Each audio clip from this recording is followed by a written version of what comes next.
analizo de estas cifras que acabamos de recibir de la personería sobre, no lo llamaríamos una muestra, porque no es exactamente una encuesta, sino que son entrevistas. Casi 10.000 tengo, que nos dan una valoración relativamente objetiva de lo que desde la perspectiva del usuario podemos apreciar de lo que es hoy el servicio de Transmilenio, que entre otras cosas, esta mañana tuvo su asamblea de accionistas, que es básicamente el distrito. Pero también tuvimos una oportunidad de cruce de conceptos, ideas, sobre todo evaluando el informe de gestión del 2011, que tuvimos que hacerle profundas observaciones. Es un informe optimista, pero no tiene en cuenta los hechos de deterioro que indudablemente se experimentan en el servicio. La encuesta nos dice dos cosas en primer lugar. Cuando uno mira el alto porcentaje de empleados, seguido de estudiantes, que ya sería la inmensa mayoría de los usuarios, digamos, por lo menos de los que hicieron la entrevista, empleados y estudiantes, entonces aparecen dos grupos de población. Una que está usando el Transmilenio intensivamente, que básicamente es de empleados, estudiantes. Si son empleados, pues es un trabajo formal relativamente, podríamos llamarlo estrato 3, estrato 2 alto, digamos, algo de estrato 4. El Transmilenio estaría siendo utilizado por estas capas de la población de manera intensiva, pero surge entonces un interrogante. La población más pobre, ¿cierto?, que no es precisamente la del grupo de empleados, sino la de desempleados o trabajadores independientes por cuenta propia, estratos 1 y 2, ¿qué están usando como transporte?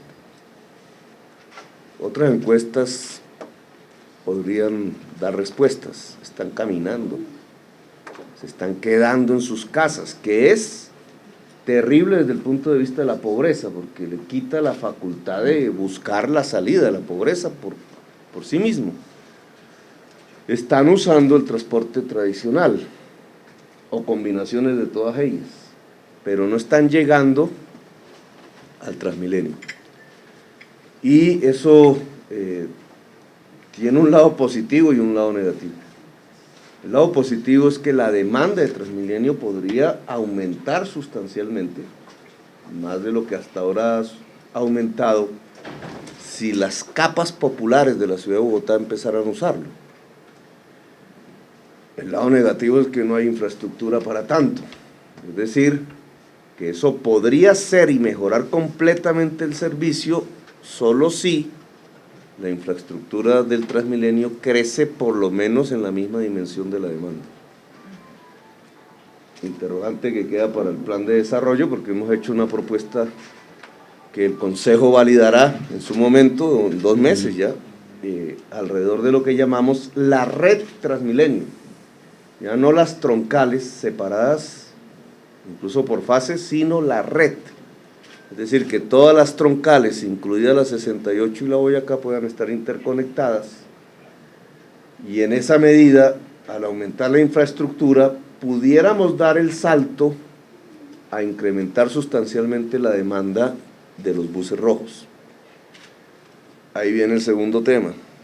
No llegará esa demanda, como hoy no llega, de las capas populares de la ciudad, por un tema: tarifas. O sea, ¿qué es lo que está separando las capas populares del servicio de Transmilenio? Tarifas.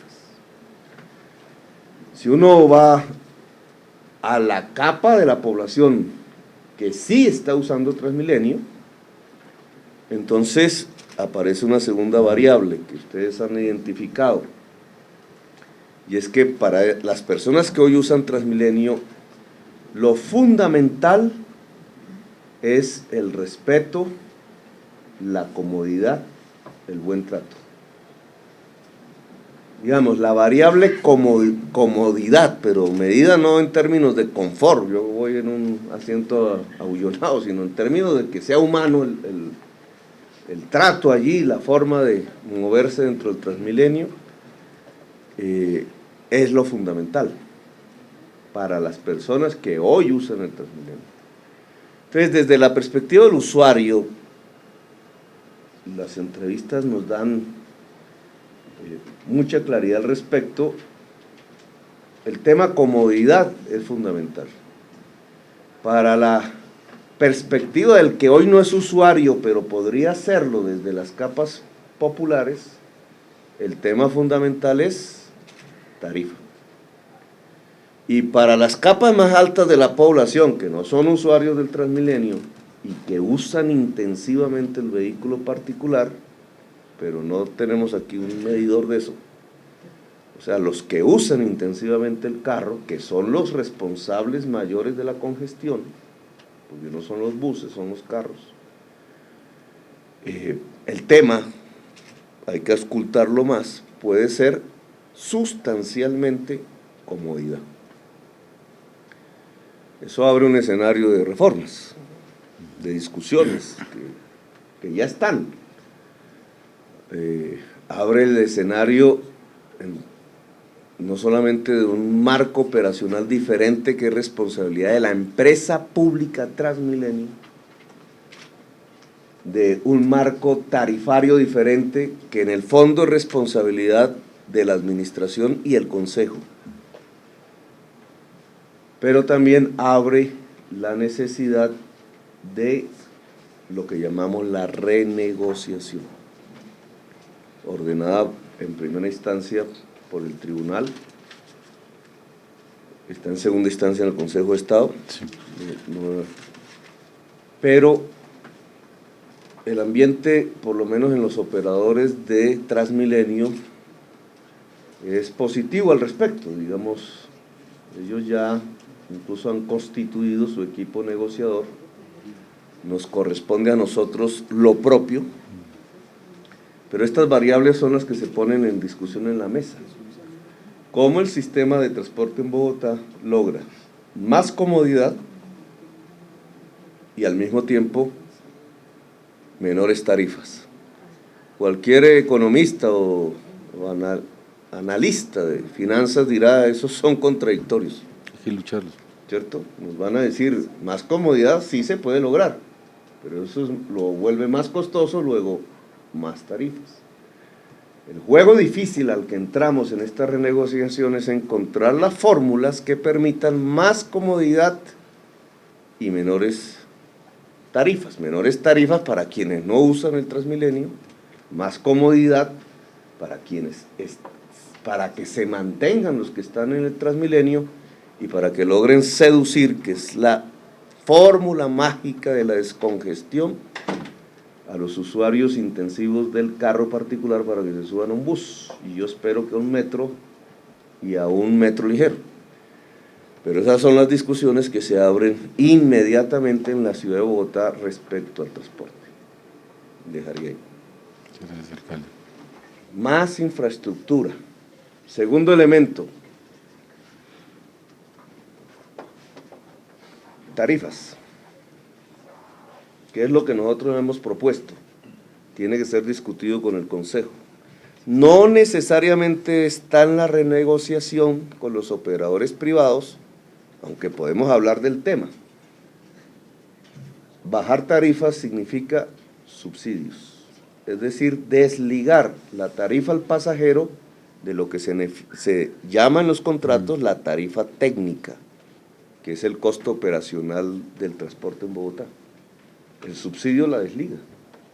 Ahora, ¿de dónde se financia un fondo en el distrito, Consejo de la Ciudad, para subsidiar una parte de la población que hoy no está usando el Transmilenio, pero que con ese subsidio entraría al Transmilenio?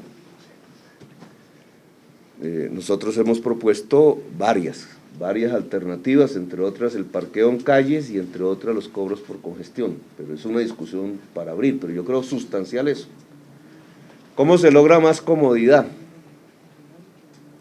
Con otros modos de transporte, abriendo más infraestructura, utilizando toda la red ferroviaria ni siquiera subutilizada, sino yo diría no utilizada con que cuenta la ciudad, al norte, hacia el occidente, hacia el sur, corredores ferroviarios prácticamente desocupados. El modo férreo de transporte perfectamente garantiza hoy niveles más eficaces, más baratos, más potentes y valorizantes, que no lo es el Transmilenio y el bus, valorizantes del entorno, que podrían ayudarnos en la tarea ingente de entregarle más comodidad al usuario que se reclama.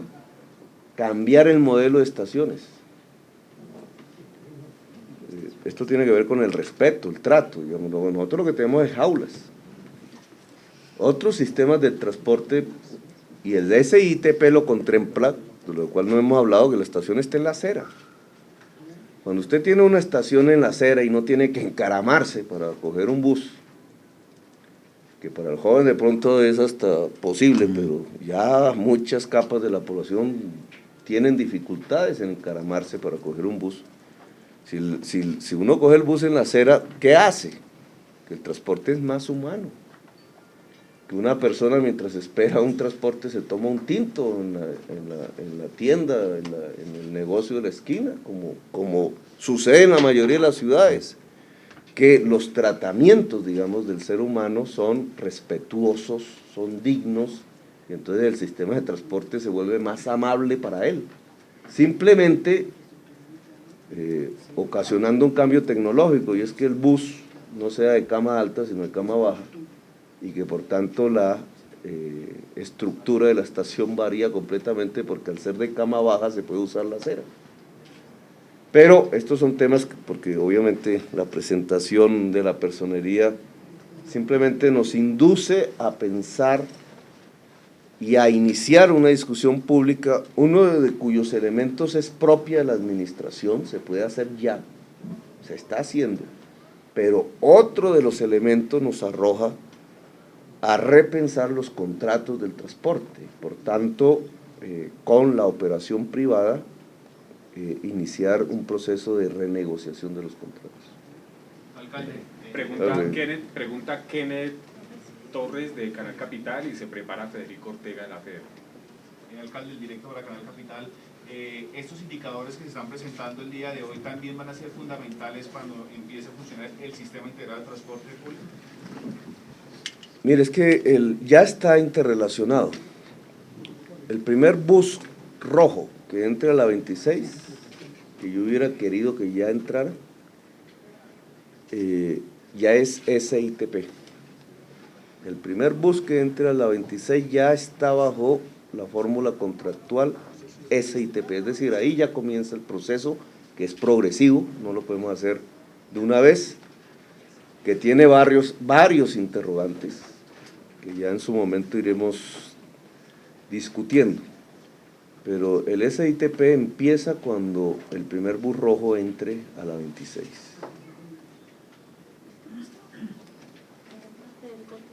Pregunta Federico Ortega. Es la última, compañeros, después se queda el personero para resolver las inquietudes. El señor alcalde se tiene que retirar. Alcalde, teniendo en cuenta lo que ya usted ha planteado en varias oportunidades de esa renegociación, de esa necesidad del subsidio también que podría surgir de diferentes mecanismos que ha expresado usted, ¿cuál sería, digamos, ese tope de tarifa que podría llegar a ser el ideal según lo que ustedes han analizado, sin, obviamente, que se vaya a desmejorar el tema de operatividad del sistema? ¿Qué tanto podría pagar un ciudadano? No, mira, ese tema ya es una pregunta muy concreta.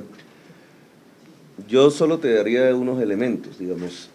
El subsidio total depende de la financiación total.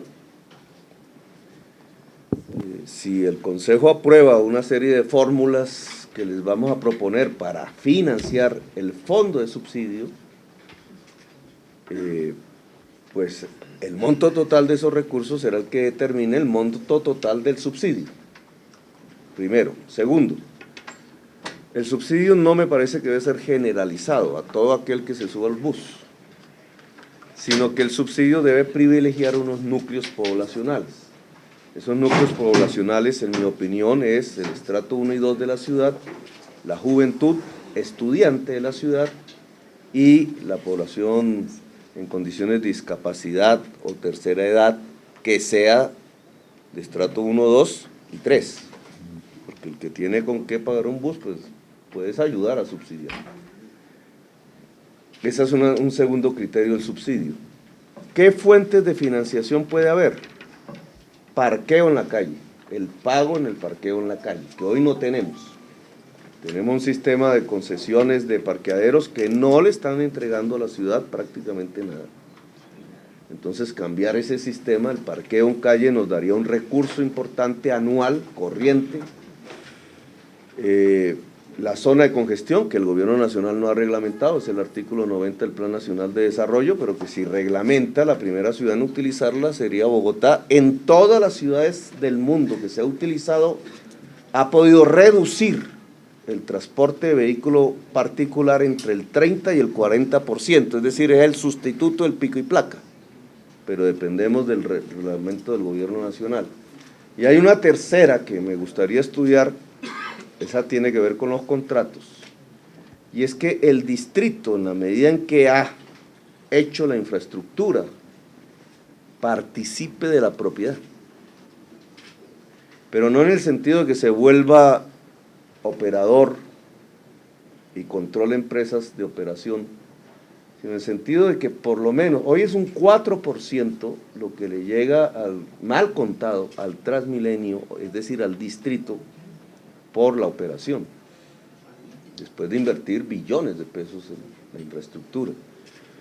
Yo pienso que ese porcentaje va a aumentar sustancialmente y que eso implica una propiedad en las concesiones operadoras que seguirán siendo privadas porque así lo ordena la ley, pero por lo menos ese porcentaje debería ser un 25%, de tal manera que parte de la utilidad que se genera en el transporte, recogida por el Estado, vaya a financiar el subsidio a los pasajeros. Son 3 formas de financiación que le vamos a proponer tanto al Consejo de la Ciudad como a la sociedad para su discusión, como a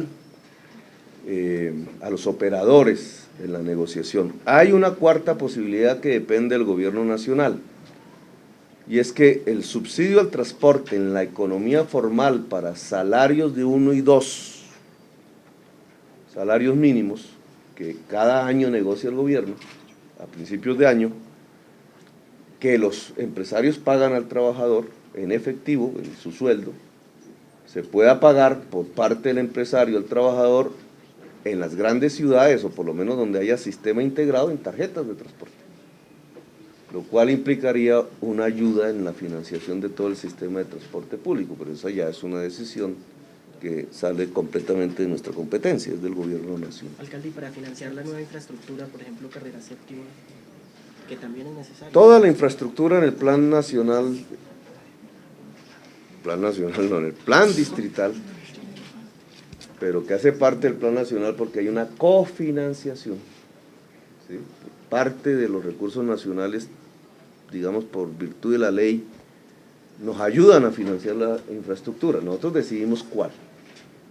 Entonces, del total de obras que hay en la ciudad, planificadas y que serán entregadas en el Plan Nacional de Desarrollo, que es Red Transmilenio, Red Metro, Cable y Red Bicicleta, el costo total que hoy tenemos, sin que todavía los estudios, por ejemplo, de metro pesado sean explícitos, es de 9 billones de pesos, es decir, unos 5.000 millones de dólares. La cofinanciación nacional nos ayudaría en las obras más costosas, como la línea pesada del metro, que vale 3.000 millones de dólares de ese porcentaje, la mayor parte, y ellos financiarían el 55%, yo aspiro que financien el 70%. Eso significa que el distrito tendría allí 1.000 millones de dólares para metro pesado, podría asumir tranvía séptima 193 20 de julio, que vale 1.000 millones de dólares, No, 1.000 millones de dólares no vale, vale 1.100.000.000.000 de pesos, lo que en dólares equivale a cerca de 700 millones de dólares. Ese tramo puede ser financiado por valorización y o plusvalías, o la nación nos puede ayudar por donde pasan los sectores más pobres de la ciudad, que es de la Plaza de Bolívar hacia el 20 de julio, que es el que sería más usado. No está, obviamente. La línea que va de la séptima hasta Fontibón debería ser cofinanciada. La LO es por concesión, es decir, no entra en estos cálculos porque sería de un operador privado. Si sumas todo eso, los cables son cofinanciados. Si hace uno todo el cálculo del distrito en infraestructura, podría estar gastando en 4 años, porque el metro pesado no se gasta en 4 años, nosotros solo tendríamos 2 años de cerca de 6 años de financiación, una cantidad que se mueve entre 1.500 millones de dólares y 2.000 millones de dólares. Eso implica un cupo de endeudamiento. Y al implicar por 4 años, no como ahora que estamos hablando de por unos meses. Ese cupo de endeudamiento es financiable por el distrito, es decir, eso lo podemos hacer, pero legalmente lo autoriza el Consejo. Desde la perspectiva financiera, la ciudad sí puede financiar esas obras. Y con la cofinanciación de la nación, la nación ha dicho que puede entregarle a la ciudad cerca de 3.000 millones de dólares dentro de su propio plan financiero o plan nacional de desarrollo. Es decir, las obras planteadas sí se pueden financiar. Ahora, las autorizaciones respectivas para lograrlo, pues dependen en una parte sustancial del Consejo, en otra del gobierno. Unas son autonomía distrital, en esto nunca hay que olvidar que existe en la Constitución la fórmula de la autonomía. En otras, cuando se cofinancia, entonces existe la fórmula del COMPES, que es el acuerdo con el gobierno nacional, que es un cofinanciador. Bueno, yo dejo acá, ustedes pueden seguir, siguiendo la lógica del razonamiento que les he hecho, hacer la infraestructura más rápido y menos costosa. Eso va relacionado.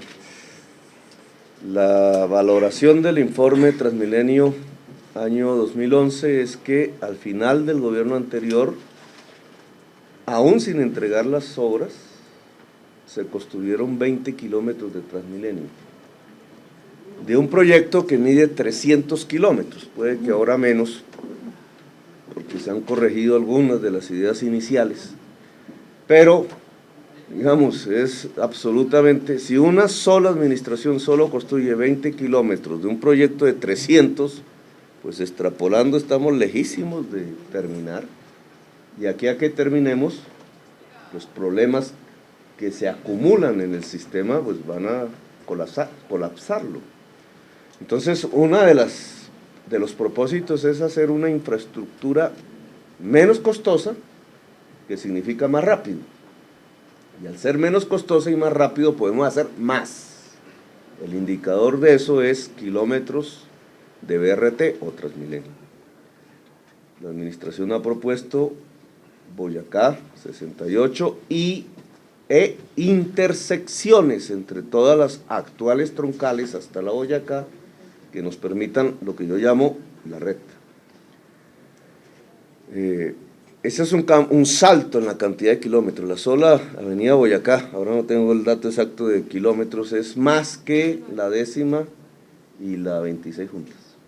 Es la más larga, pues, compite con lo que llamamos Autonorte, Caracas hasta Usme, por eso es la más larga. Y si le agregamos la 68, es poner un reto en la administración de 4 años, que es un salto en la infraestructura del BRT, que desgraciadamente no es un salto formidable en el sentido de que lo que tenemos es un déficit, nos hemos quedado. ¿Qué fórmula planteamos al respecto? Desligar el concepto de renovación urbana, que se comió la mayor parte del recurso, de la ruta exclusiva o las rutas exclusivas o de la infraestructura propia del sistema de transporte masivo, que es el Transmilenio.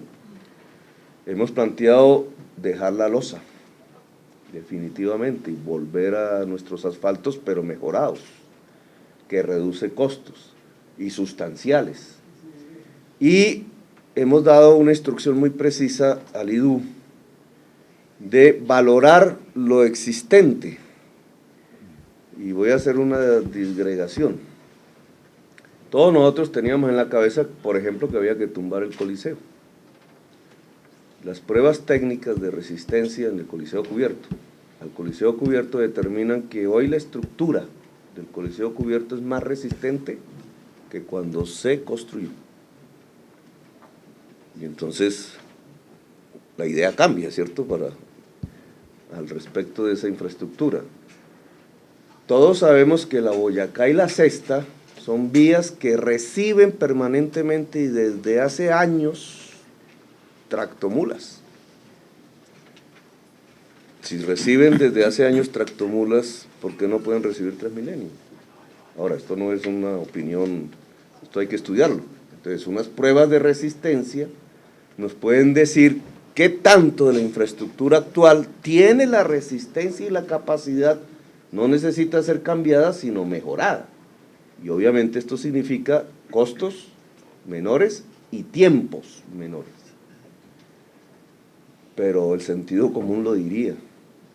Si resisten tractomulas, ¿por qué no resisten Transmilenios? Eso no es en todas las calles, obviamente. Estamos hablando de estos dos casos específicos que están dentro de las fases.